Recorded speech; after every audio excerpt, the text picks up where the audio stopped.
Chapter 3 of 32 Caliber by Donald McGibeny. This recording is in the public domain. 32 Caliber by Donald McGibeny, Chapter 3. I could kill him. I was on my way back to Jim's after having gone home to change my clothes. Jim had asked me to stay with him that evening, and, to tell the truth, I was glad to do it, partly because of the threat Woods had made, and partly because of the way Helen had looked at Jim when she passed us in the hall on her way to her bedroom. Being a lawyer, I have naturally made a pretty close study of character, and if I ever saw vindictiveness on the face of any human, it was on Helen's at that moment. I said nothing about the affair to Mother while I was at home, for she has been very frail ever since my father's death, and I thought there was no use in needlessly upsetting her. There would be plenty of time to discuss the matter after Helen left Jim. Again and again I recalled the struggle of the afternoon, and again Helen's face, distorted with anger, reappeared. Finally I decided to drive the car over to Mary Pendleton's and ask her to come spend the night with Helen. In her overwrought hysterical condition, Helen was capable of doing almost anything. Mary had been like a second sister to me. She really cares nothing for me, except in a sisterly way, but we have been together so much so and so long that Eastbrook gossips have given up speculating whether we are engaged. I'd marry her in a minute, or even less, if she'd have me, but Mary insists on treating me like a kid, calls my crude attempts at love making silly tosh and flub-dub, which makes the going rather difficult. She was bridesmaid to Helen, and is the one person besides myself who can influence her in the least, so I felt that her presence would add ballast to our wildly tossing domestic craft. Needless to say, my own lack of self-control during the afternoon had been as unexpected as it was disappointing, but when it came to anything that concerns Jim, I'm not responsible. I rang the bell and Mary herself came to the door, looking radiant as usual. "Hello, Buppkins!" She greeted me with that detestable nickname she has used ever since I wore rompers. "Aren't you trying for a record or something? This is twice you've called me in this month." "Mary, I'm in trouble." "Is the poor 'ittle boy in trouble and comes to Auntie Mary to tell her all about it?" She sing-songed, making a little moo as though she was talking to her pet cat. "Cut it, Mary," I said. "I'm really in trouble." "What is it, Bupps?" "Helen ran off with Frank Woods today." "Heavens, Bupps!" She was serious enough now. "Where did they go?" "They went, but they came back. Helen's home with Jim. They tried to force him to give Helen a divorce.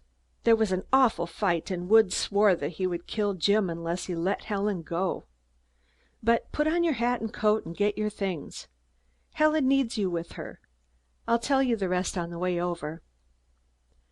"I'll be with you in a second," she called, running up the stairs.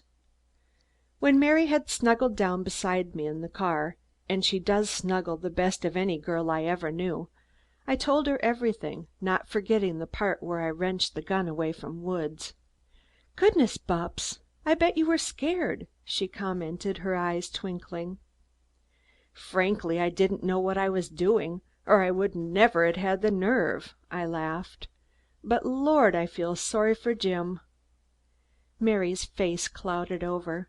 "So do I, Bupps, but anyone could have seen it coming. Jim was too good to her. As much as I like Helen, I will say that the only kind of husband she deserves is a brute who would beat her. That's the only kind she can love. I was with her the night before her wedding, and she confessed that if Jim were only cruel or indifferent to her, just once, that she thought she could love him to death. The only reason Helen cares for you and me was because we never paid any particular attention to her when she acted up and pouted. That is why she's mad about Frank Woods. When he came to Eastbrook he treated her as though she didn't exist."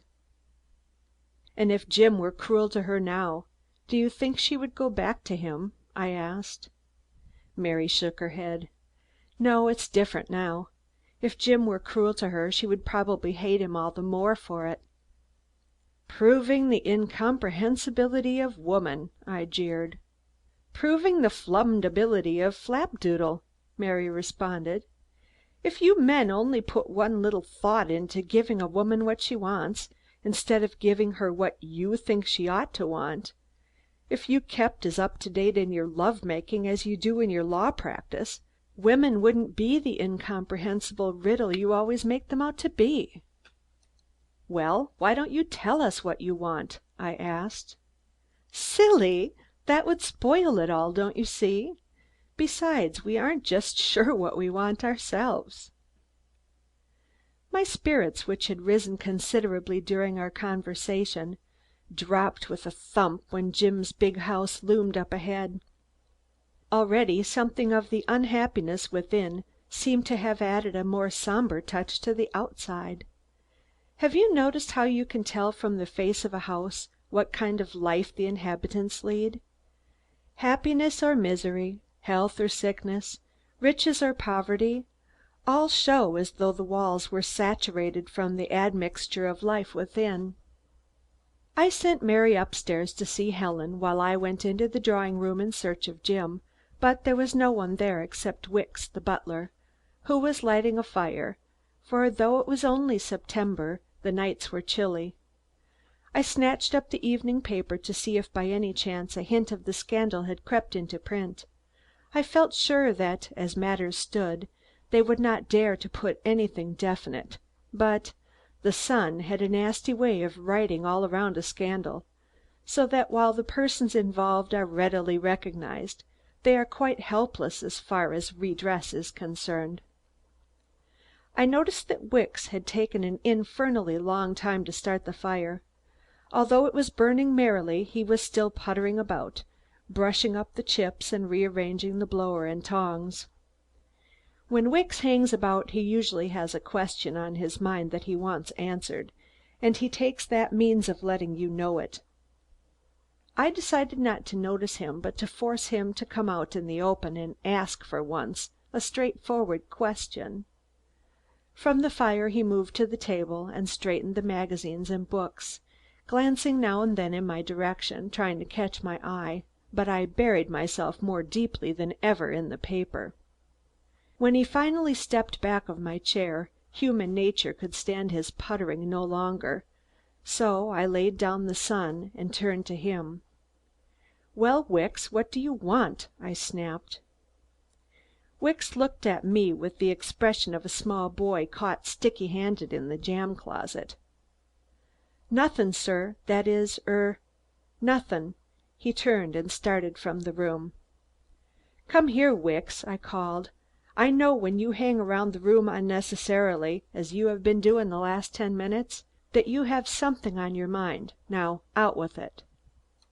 "I was merely going to ask, sir, if I had better begin looking after another place, sir." That was an extraordinary question. Wicks had been with the Feldersons ever since they were married. "What put that idea into your head, Wicks?" He was far more confused than I had ever seen him. "Meanin' no disrespect, sir, and I don't mean to be inquisitive 'bout what doesn't concern me, but I couldn't help hearin' a bit of what took place this afternoon, sir." Good Lord! I had forgotten there might be other witnesses to the scene of the afternoon besides myself. "Do the other servants know about this, Wicks?"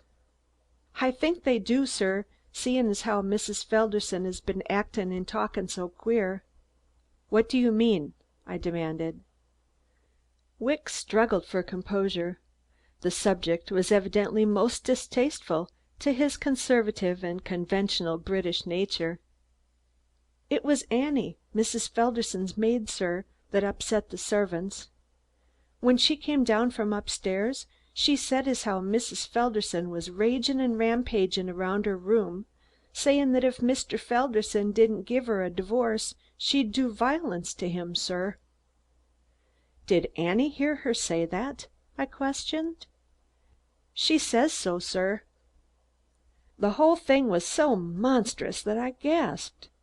For this awful dime novel muck to be tumbled into the middle of my family was too sickening. My sister running away from her husband with another man, and now threatening in the hearing of the servants to kill him unless he gave her a divorce, disgusted me with its cheap vulgarity. I hid it as best I could, but the tempest inside me was brewing. "Wicks, Mrs. Felderson is not well. Tell the servants that she is greatly depressed over an accident that happened to a friend. At the present time she is so upset over that she really doesn't know what she's saying. Quiet them in some way, Wicks, and tell Annie to stay with Mrs. Felderson." "Very good, sir," and he started to leave. "And Wicks?" "Yes, sir."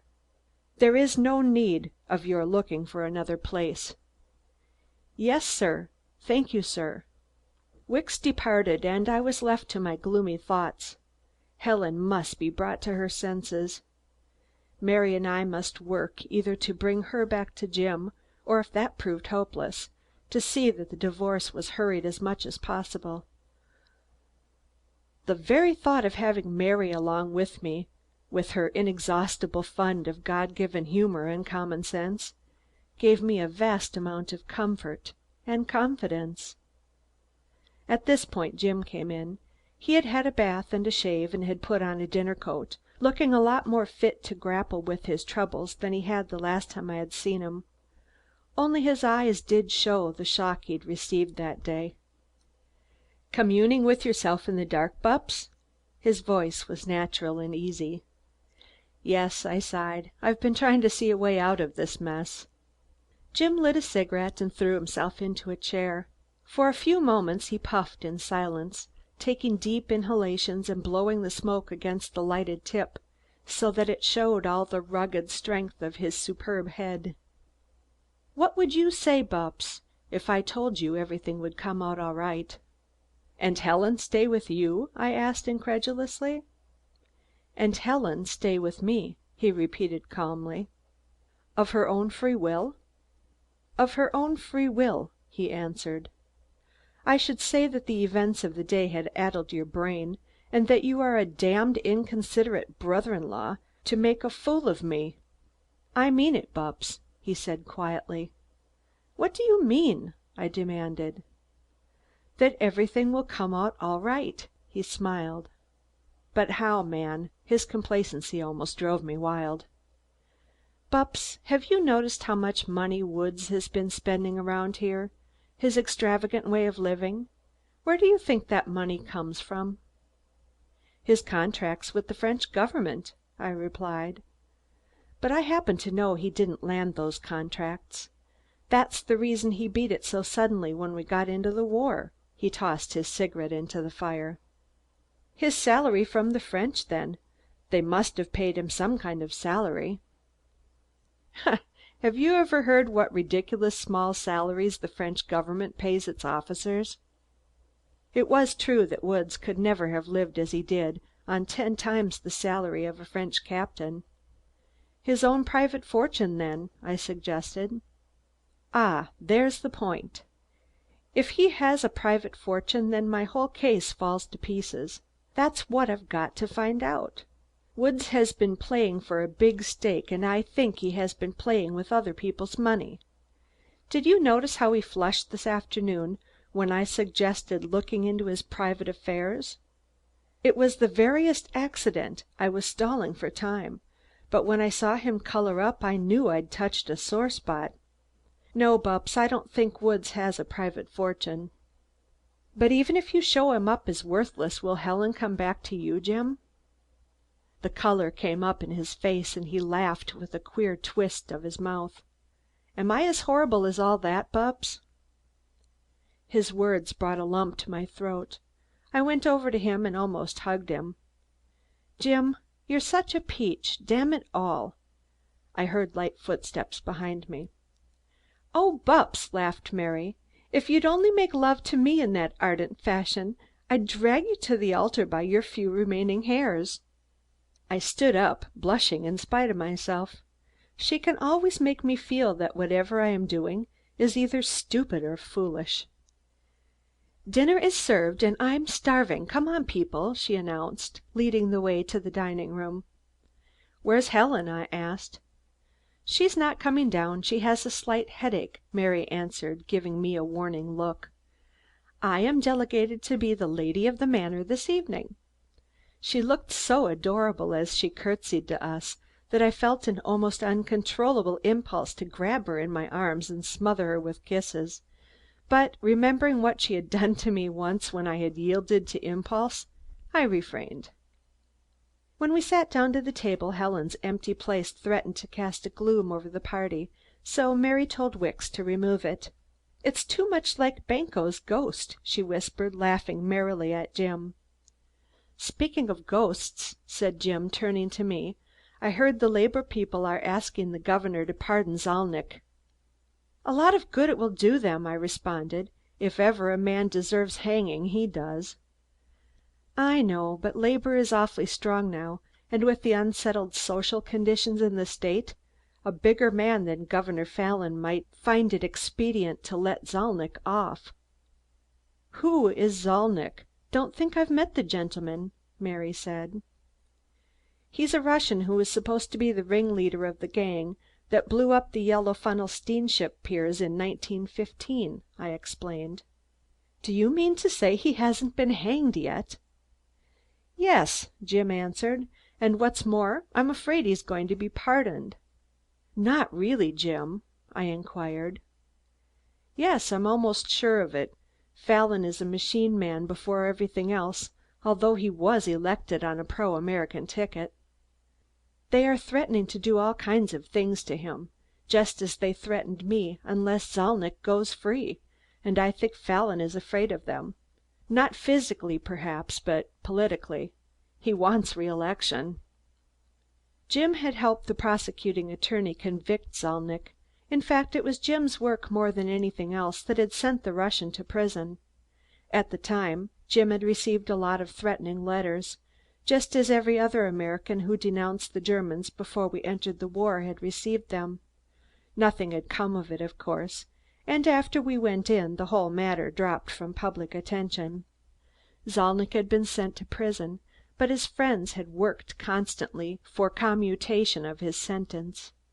With labor's new power, due to the fear of Bolshevism, they were again bringing influence to bear on the governor.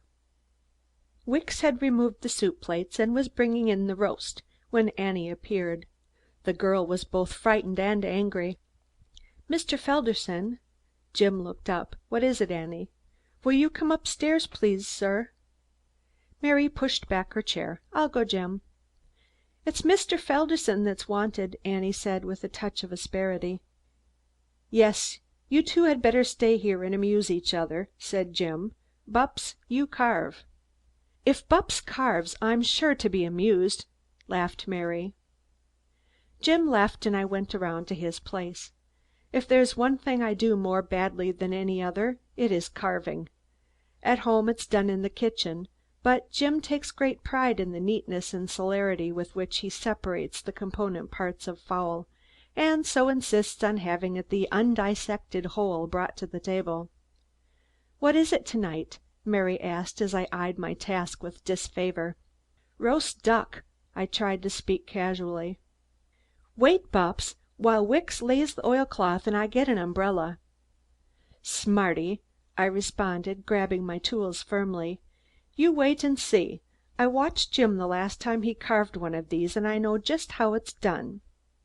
I speared for the duck's back, but the fork skidded down the slippery side of the bird and splattered a drop of gravy in front of me. "I'm waiting and seeing," Mary chided. "Well, you wanted some gravy, didn't you?" "Yes, but on my plate, please." This time I placed the tines of the fork carefully on the exact middle of the duck's breast and gently pushed, giving some aid and comfort with my knife. The little beast eased over on the platter an inch or two. "The thing's still alive!" I exclaimed, getting mad. "If you'll let me have full control, I'll carve it for you," Mary spoke up. "Come on, then," I responded, gladly relinquishing my place. With a deftness and ease that could only be explained by the fact that the duck was ready and willing to be carved by her, she removed the legs and then demolished the bird altogether. There was the sound of voices raised in altercation upstairs, the slamming of a door and the patter of feet rapidly descending the steps. The next moment Helen burst into the room. She was fully dressed for going out, and was pinning her hat with spiteful little jabs. "Will you take me home, Warren?" Mary left me and went over to her. "What has happened, Helen?" "Oh, I can't stay here another minute. It is bad enough to have to stay in the same house with a man you loathe, but when a husband bribes his wife's servants to spy on her and watch over her as though she were a dangerous lunatic." Her eyes were blazing. Mary put her arm around her and tried to quiet her. "Helen, dear, you don't know how ridiculous this is. No one is spying on you." Helen tore herself away. "That's right, stand up for him. You're all against me, I know. The only reason Warren brought you here was to try to talk me into staying with him. Well, I won't, you understand. I won't. I hate him. I could kill him. If you don't take me home, Warren, I'll go alone." She was almost hysterical. "Have you thought what this would do to Mother?" I asked. "She doesn't know you've quarreled with Jim. If she found out you were contemplating divorce, it would kill her. You know how weak she is." I heard Jim's heavy tread coming downstairs. "Can I stay with you, Mary?" Big tears stood in Helen's eyes, and she seemed on the verge of a complete breakdown. "Of course, honey bunch," Mary responded, kissing her and leading her into the drawing room. "You just go in there and lie down while I get my things." As Helen walked from the room, Jim came in. Mary turned toward us, looking us over for the briefest moment, and whispered, "You men are brutes." As she ran upstairs, Jim gazed after her. That same gray look had come back into his face. "I guess we are," he said, shaking his head, "but I don't know how or why." I patted him on the shoulder and went for my coat. Whether he realized it or not, I knew Helen would never come back to him. I went out to the car and turned on the lights. The white moon was sailing through a sky cluttered with puffy clouds, its soft radiance bathing the house and grounds in mellow loveliness. It all seemed so remote from the sordid quarrel inside that its beauty was enhanced by the contrast.